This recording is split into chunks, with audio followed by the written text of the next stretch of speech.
Welcome back to Sci-Fi Book Trek. Today we'll be dealing with a Star Trek novel from the original series, Wagon Train to the Stars, which is part one of a 6-part series.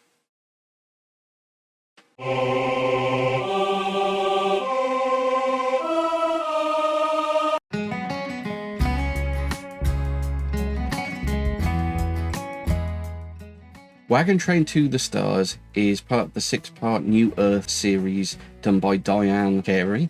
I mean, as the series goes on, she does have a few co-authors. So the story itself is considered as beta canon, so it's not actually accurate and doesn't factor into any of the stories within the canon universe.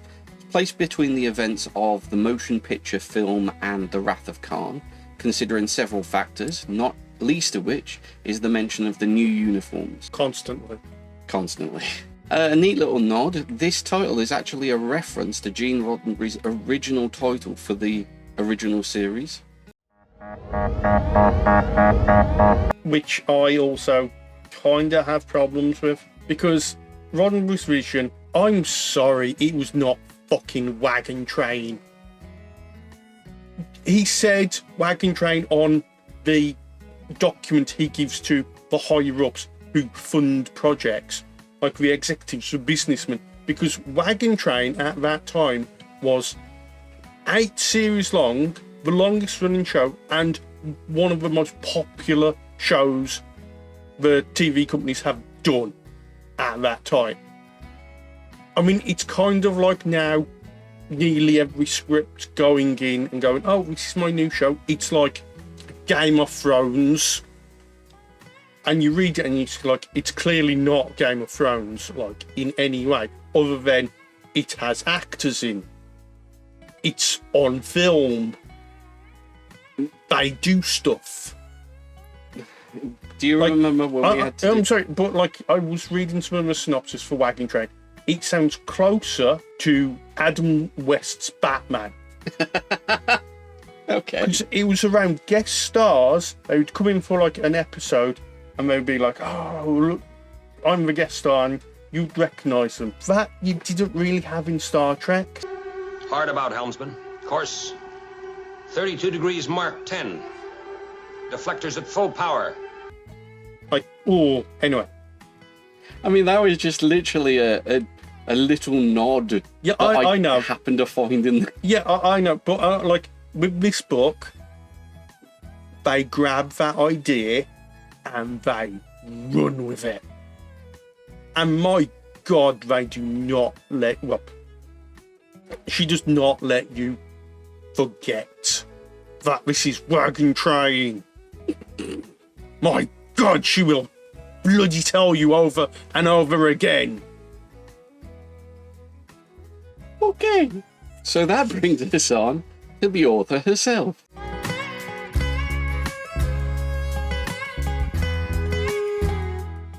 The author, Diane Carey, was born in 1954 in Flint, Michigan.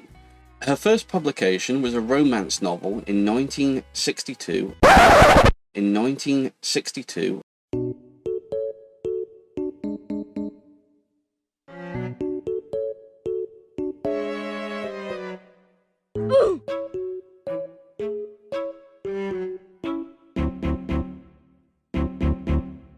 She's got a string of Star Trek novels to her name across virtually every series in the franchise, up to the point of Star Trek Enterprise. She hasn't done anything in the recent outings like Discovery.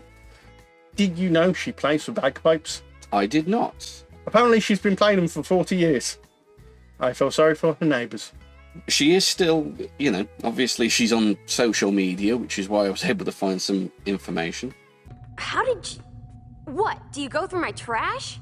Please. I go through everyone's trash. But anyway, we'll go on to publication again. Yes. Yes.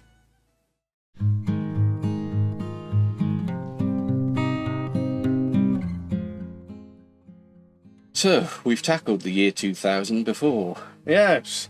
Hello, darkness, my old friend. I can't recall whether we've done this one. The ancient port city of Alexandria was discovered, well, rediscovered, and that is where, famously, Cleopatra and Mark Antony set up shop. There must be some way we can get rid of it. I have a poisonous asp. Oh, I wouldn't say that. Also, presumably, the Library of Alexandria, the ancient Yeah. storehouse. But also the lighthouse. So, important city. Mine's not nearly as interesting. I mean, talk about the Library at Alexandria. Mine is the launch of the website DeviantArt, the site that launched 1,000 furries. Okay. Well, my next one isn't so grandiose, but might be made more money, maybe. The Sims launched this year. The very first create your own house and drown with neighbours in the swimming pool simulation. I wonder if there's anyone that actually never did that to their Sims. I mean, there's got to be some freaks out there. Well, that's Probably back to on DeviantArt. Well, right, have you got another one? I've got one more. Well, I've got a couple more actually, but one's more interesting than the other. The US presidential election this year actually resulted in no winner, resulting in them having to go back to a controversial recount. Eventually, the election was handed to George W. Bush. However, the result of the popular vote actually had Al Gore winning. What do you expect, democracy in America? Well, bearing in mind we are still talking about an electoral system which has been not updated since the days of the actual wagon train. Yes, but as we have the first past the post system, don't think we should be throwing rocks. No, perhaps not. As for this year, some of the movies that came out, Gladiator with Russell Crowe, Nice. and of course the first X-Men film. I believe that was written by David Hayter, who famously is the voice for Solid Snake. I kid you not. He turns himself into a pickle. He's called Pickle Rick. And of course the great and epic movie Titan AE, bankrupt its film studio. Underrated? I actually quite enjoyed it. It's interesting, but it's no Atlantis. No, true. Now, shall we delve into the book itself? You okay? Starting with the characters.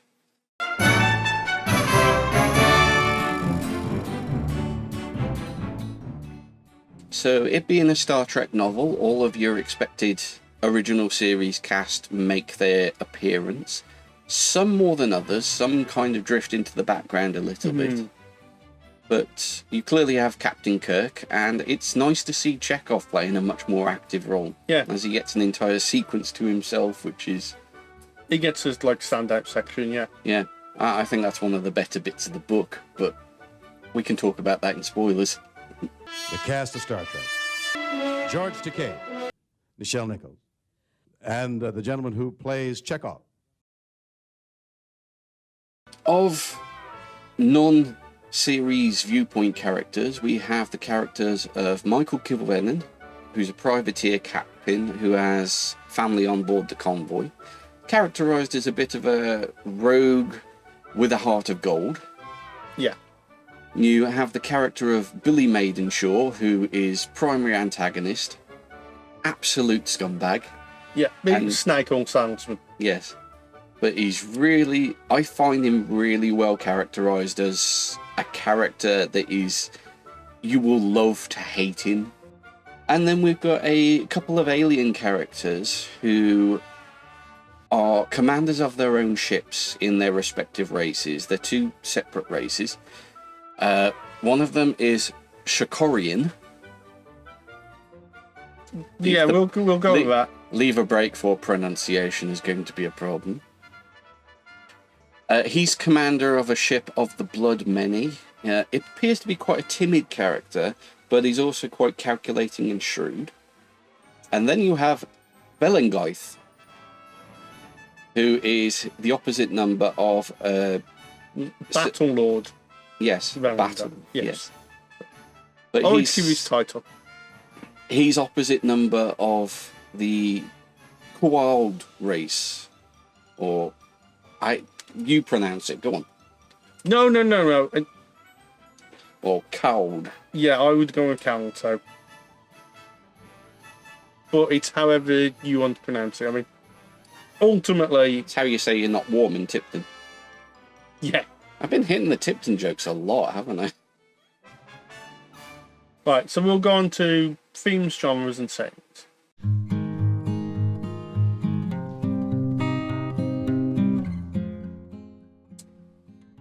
Right then, so I would say it's got the heavy theme and setting of Wagon Train. It Certainly has that. It'll keep on reminding you that, oh, this is similar to a wagon train. And you're either okay with that, or it's like nails on a chalkboard. Yep. Pioneer spirit Yes. is definitely a major theme of this book.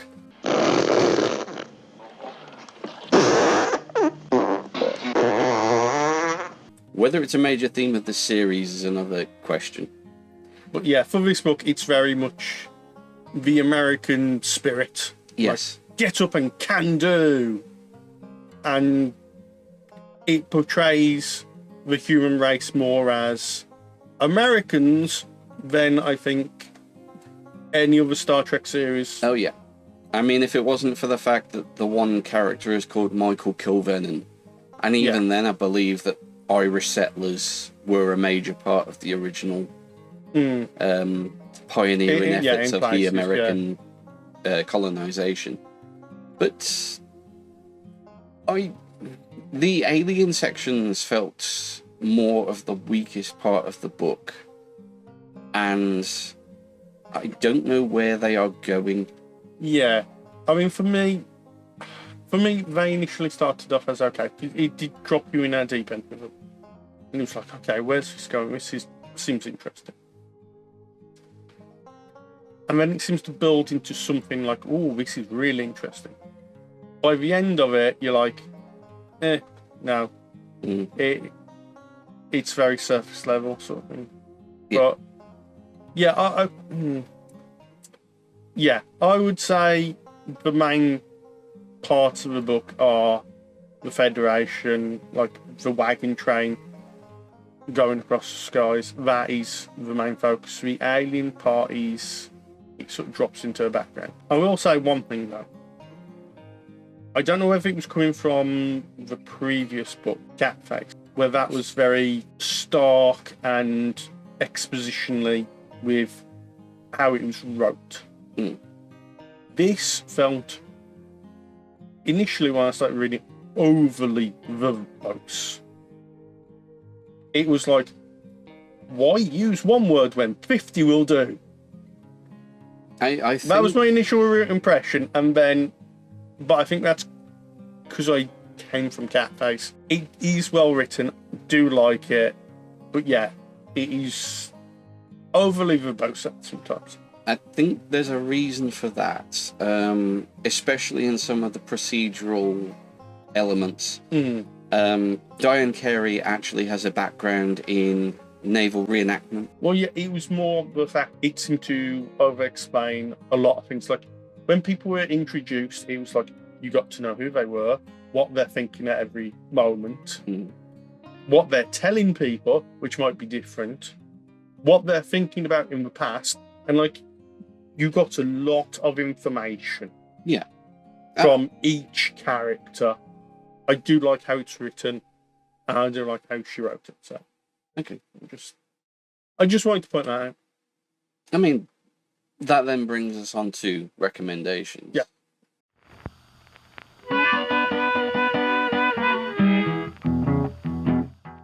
Overall, one, you've got to understand that this is definitely a first part. It is very clear it's first part. I do like it. I would like to go on to read the next one.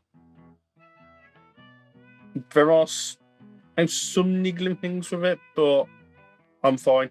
The main issue I had with it was it kept on constantly reminding you, it's like a wagon train. That's probably a personal gripe, so I can overlook that.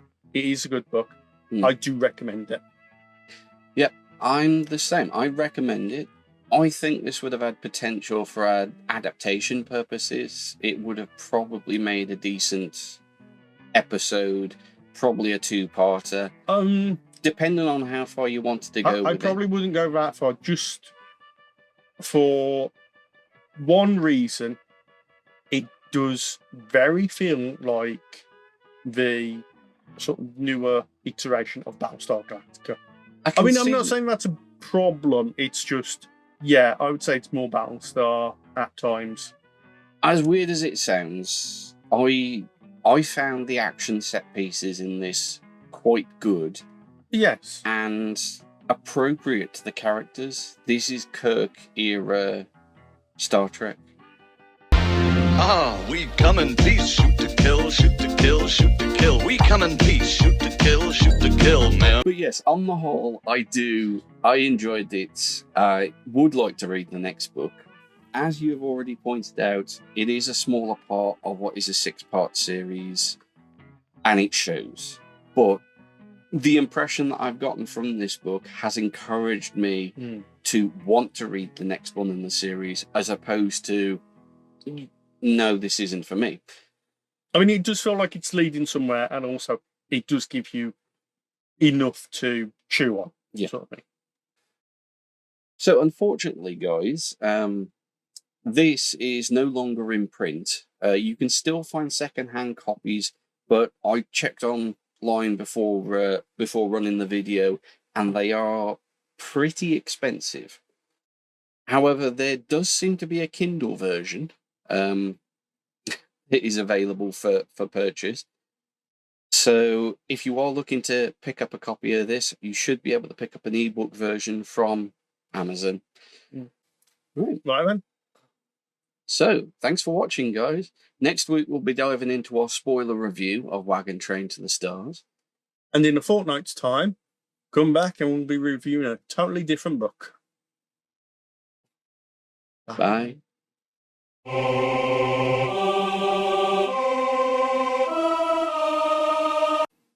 Right then. Well, ready when you are. Ready when I am, yeah. Not like I've been. Stop fucking doing that with your hair.